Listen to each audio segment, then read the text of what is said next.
Hello दोस्तों, M classes पर आपका स्वागत है। आप सब कैसे हैं? कुशल मंगल व्यस्त होंगे, मस्त होंगे और हमारे वीडियो देख रहे होंगे, ऐसी मेरी कामना है। साथ ही अगर आपने प्रीवियस वीडियो नहीं देखे हैं तो उनको जरूर देखना। इस क्लास से जाने से पहले आपको समानांतर श्रेणी आपको क्लियर करना पड़ेगा, तब जाके ना ज्योमेट्रिक प्रोग्रेशन, अरिथमेटिक प्रोग्रेशन अगर क्लियर नहीं है तो ये सीखने में थोड़ा परेशानी हो सकती है। इसके अलावा गुणोत्तर श्रेणी की आज बात करेंगे हम।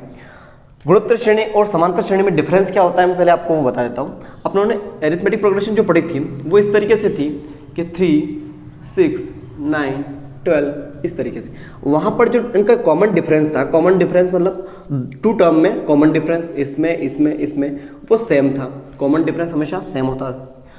हम जो पढ़ने वाले हैं वो ज्योमेट्रिक प्रोग्रेशन पढ़ने वाले हैं।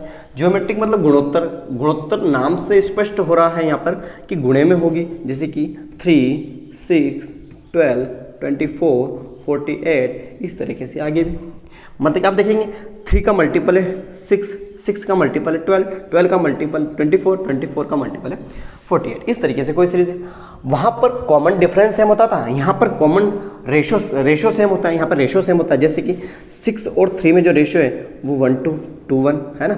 इस तरीके से 6 और 12 में जो रेशो है 6 और 12 में वो भी 1:2, यहाँ पर भी ये इसमें से 1:2 इस तरीके से रेशो जो है हमेशा सेम रहता है, उसे हम ज्योमेट्रिक प्रोग्रेशन कहते हैं। अब हमने वहाँ पर प्रथम पद निकालना। अब कुछ क्वेश्चन लेते हैं, उससे अपन सारी चीज़ें वहाँ पर जैसे फर्स्ट टर्म निकाल रहे थे, सेकंड टर्म कॉमन डिफरेंस निकाल रहे थे। यहाँ पर एक रेशो से निकालेंगे, यहाँ रेशो निकालेंगे, ऐसे टर्म निकालेंगे, सेम इसका सम निकालेंगे। तो इस तरीके से पूरा ये वीडियो चलने वाला है। अगर आपने अभी तक समानांतर श्रेणी नहीं देखा है तो उसके 2 वीडियो हैं, एक में पूरा बेसिक नॉलेज है, उसके बाद सेकंड में एडवांस क्वेश्चन है। सेम इसका भी हम करने वाले हैं। ज्योमेट्रिक प्रोग्रेशन का कुछ बेसिक इन्फॉर्मेशन सारी लेंगे, उसके बाद कुछ एडवांस क्वेश्चन भी हम करेंगे। ठीक है, सबसे पहले मैं एक क्वेश्चन लेता हूँ 5, 10, 20, 40। मान लो ये टोटल टर्म इसमें 10 है, T10 तक हम लोग निकालना। टर्म को T से डिनोट करता था मैं, उसमें भी T से। यहाँ पर फर्स्ट पद जो है वो है ए को वहाँ पर भी डिनोट फर्स्ट टर्म को ए से डिनोट करता है, यहाँ पर भी ऐसे। फर्स्ट टर्म हो जाएगी 5। ठीक है, अब सेकंड टर्म की बात करें तो A2, ये A2 होगी, ये A1 मान लेते है ना, ये A1 A2 इस प्रकार से आगे A3। वहाँ पर अपन कॉमन डिफरेंस लेते थे, यहाँ पर हमें कॉमन रेशो लेते हैं। कॉमन रेशो ये कह सकते हैं ज्योमेट्रिक रेशो।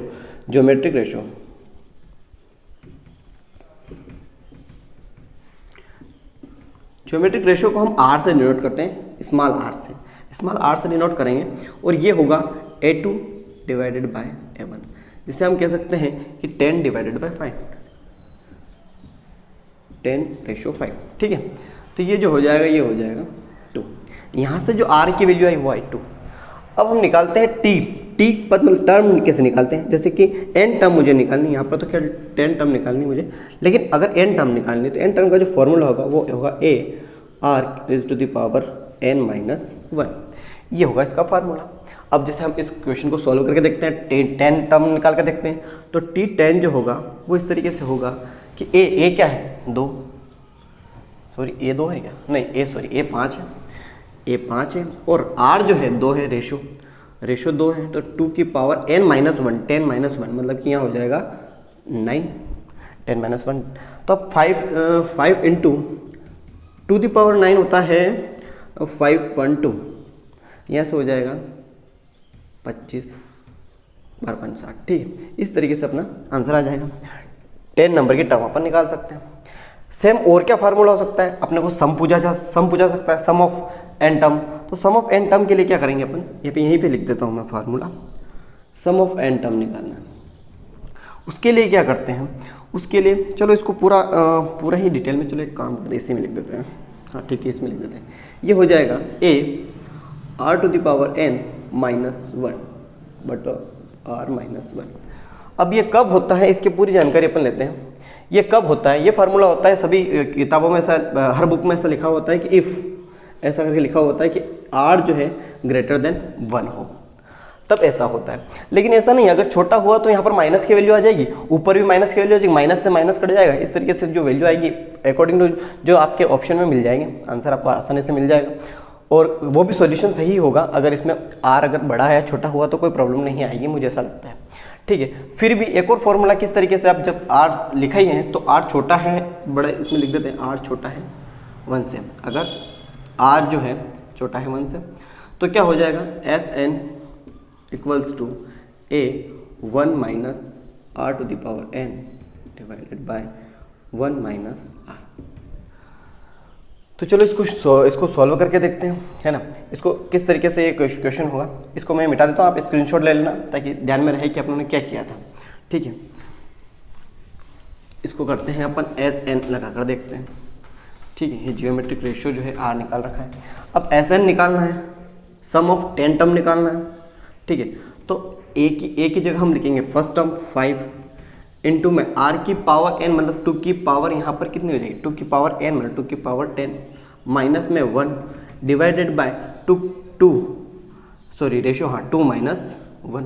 ठीक है, यहाँ पर हो जाएगा 5 into 2 the power 9 divided by 1। इसको कुछ करने की जरूरत ही नहीं, 2 दी पावर 9 जो होता है, सॉरी 2 की पावर 9 सॉरी ये गड़बड़ हो गई, ये हो जाएगा 1024 होता है, 2 की पावर 10 होता है, 2 की पावर 10 होता है 1024 माइनस 1 मतलब ये हो जाएगा 1023। तो 5 इंटू 1023 ये मल्टीप्लिकेशन करेंगे तो ये हो जाएगा 23 5 115 और ये 5, ये अपना आंसर आ जाएगा। इस तरीके से सॉल्यूशन किया जाता है।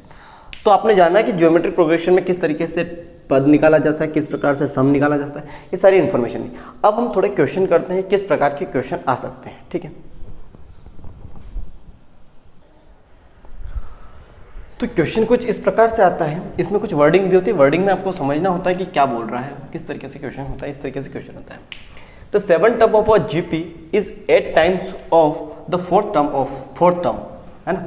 मतलब कि 7 नंबर का जो टर्म है मेरे पास T7, इसको लिख सकता हूँ, इसको छोटा ही लिखता हूँ ताकि आपको ध्यान में रहे। ये T7 जो है वो 4 टाइम है, नहीं सॉरी 8 टाइम है 4 टर्म का, 8 टाइम है 4 टर्म का, 8 टाइम है 4 टर्म का। ठीक है, इस तरीके से हमारे पास इंफॉर्मेशन दे रही है। तो इसने पूछा है what will be the first term if it's 5th term is 48। 5th term इसका दे रखा है कितना 48। पहले तो मैं इसको सॉल्यूशन करता हूँ। अगर T7 मुझे निकालना है तो क्या होगा a r to the power 7 minus 1 n minus 1, तो ये हो जाएगा 6। कितना हो जाएगा ये 6 हो जाएगा बराबर 8 इंटू ये हो जाएगा a r to the power 4 minus 1 3। ठीक है, अब आप यहाँ से देखेंगे a से तो a कट जाएगा, ये a r की पावर 3 से r की पावर 6 को अगर इधर लाएंगे तो ये डिवाइड में होगा तो r की पावर माइनस हो जाएगा, 6 माइनस 3 हो जाएगा, यहाँ पर हो जाएगा 8। अब मैं इसको लिख सकता हूँ 2 की पावर 3। ठीक है, तो यहाँ से r की जो वैल्यू आएगी वो आएगी 2। जब r की वैल्यू आ गई तो हमारे पास 2, तो हम यहाँ से देखेंगे T5 दे रखा है 48, तो T5 को देखते हैं अपन। अब देखते हैं इसका फॉर्मूला जो होगा वो होगा a r to the power 5 minus 1 मतलब कि 4 इज इक्वल टू 48। अब यहाँ पर r की पावर तो मेरे r तो मैंने निकाल ही लिया है 2, तो 2 मैं यहाँ रखूँगा 2 की power 4 is equal to 48। a into ये हो जाएगा 16 इज इक्वल टू 48। यहाँ से a की जो वैल्यू आएगी वो हो जाएगी 3 इस प्रकार से आ जाएगा। ठीक, इस तरीके से किसी क्वेश्चन का फॉर्मेशन होता है, किस तरीके से क्वेश्चन को फाइंड किया जा सकता है सब। इसके अलावा कुछ एडवांस क्वेश्चन और है, उसको अपन नेक्स्ट वीडियो में करेंगे, आप देखते रहिएगा। उसके अलावा पीछे की क्लास अगर आपने नहीं देखी तो वो जरूर देखना। थैंक यू, यहाँ तक की क्लास रखेंगे। थैंक यू, शेयर करिएगा। Thank you.